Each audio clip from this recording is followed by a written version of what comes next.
बिस्मिल्लाहिर्रहमानिर्रहीम। अस्सलाम वालेकुम गाइस, मैं हूँ अबीरा नूर और आप देख रहे हैं एएन हाउस फूड चैनल।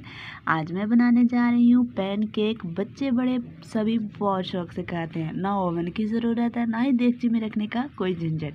तो चलिए बनाना स्टार्ट करते हैं पैनकेक। देखते हैं इसके लिए सबसे पहले हमें किन किन चीज़ों की ज़रूरत है।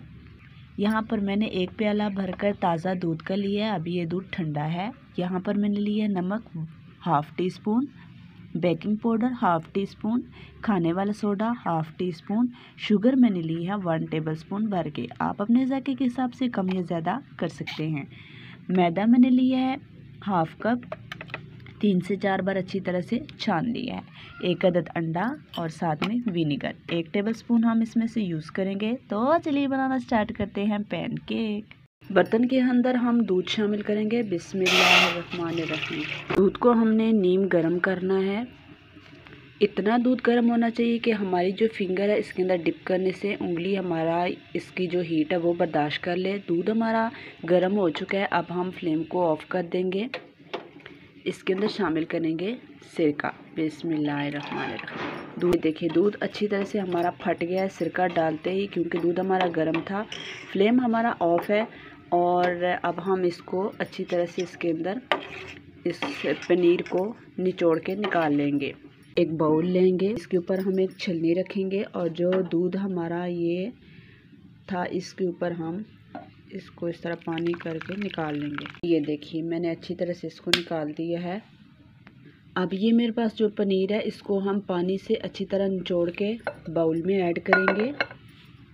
बाउल में ऐड कर लिया है मैंने पनीर को। इसके अंदर शामिल करेंगे बिस्मिल्लाहिर्रहमानिर्रहीम मैदा, साथ में शामिल करेंगे बेकिंग पाउडर, खाने वाला सोडा, शुगर और सॉल्ट नमक ऐड करेंगे। ये शामिल करने के बाद अच्छी तरह से इसको मिक्स करेंगे। अब इसके अंदर अंडा शामिल करेंगे, जो मैंने अंडा रखा था। अंडा शामिल करने के बाद अच्छी तरह से इसको करेंगे मिक्स। अच्छी तरह से हमने इसको मिक्स करना। ये देखिए, हमने इतना इसको मिक्स किया है, एक मिक्सचर सा बन गया है गाढ़ा सा।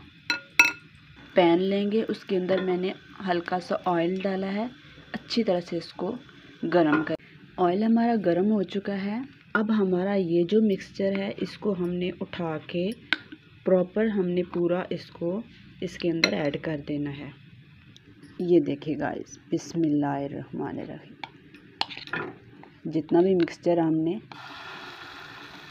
इसके अंदर ऐड कर देना है और उसके बाद चम्मच की मदद से इसको फैला लेना है ताकि हमारी प्रॉपर एक रोटी बन जाए। ये देखिए जी, चम्मच की मदद से मैंने एक बिल्कुल प्लेन गोल बना दिया है। जो एक्स्ट्रा पार्ट है वो हम रिमूव कर देंगे। अब हम चेक करते हैं कि नीचे वाली साइड से हमारा केक फ्राई हुआ है कि नहीं। देखिए, बहुत ही ज़बरदस्त फ्राई हो गया है। अब हम इसकी साइड चेंज करते हैं। आराम से इसकी साइड चेंज हो जाएगी। देखिए माशाल्लाह बहुत ही ज़बरदस्त लग रहा है। नीचे भी हम इसको ऑयल से ग्रीस करते हैं। बहुत ही ज़बरदस्त लग रहा है। बच्चे बड़े छोटे सब बुज़ुर्ग इतने शौक़ से खाएंगे कि आप सोच भी नहीं सकते। बहुत ज़बरदस्त बनता है, चटपट। 5 मिनट के अंदर आपका केक रेडी हो जाता है। दोनों तरफ से हम लाइट ब्राउन करके इसको उतार लेंगे। अभी ये यहाँ पर साइडों से कच्चा है। वाह, वेरी नाइस, बहुत ज़बरदस्त फ्राई हो गया। अब हम इसको निकाल लेते हैं। फ्लेम को ऑफ कर देंगे और बहुत ही एहतियात से निकाल लेंगे। बहुत ज़बरदस्त, देखा गाइस, बहुत ज़बरदस्त बना है। 5 मिनट के अंदर आपका पैनकेक रेडी हो गया। ये देख बनकर तैयार है। बच्चे बड़े सब बहुत खुश होकर खाते हैं। अगर आपके बच्चे ब्रेकफास्ट में कुछ भी नहीं खाते तो आप ये केक बनाएं, एकदम बहुत ही ज़बरदस्त लजीज बनता है। देखें, एकदम सॉफ्ट और अंदर से जूसी जूसी, बहुत ज़बरदस्त बना है। आप इसको बच्चों को चाय के साथ दें, बच्चे इतने शौक़ से खाएंगे कि आप बच्चे सिंपल पराठा भूल जाएंगे। आई होप आपको आज की मेरी ये रेसिपी बहुत पसंद आई होगी। अगर आपको मेरी रेसिपी अच्छी लगी शेयर कीजिए, सब्सक्राइब करना मत भूलिए। मिलते हैं कोई unique out of class recipe के साथ। तब तक अपना रखिएगा बहुत सारा ख्याल, मुझे रखिएगा दुआ में याद। अल्लाह हाफिज़।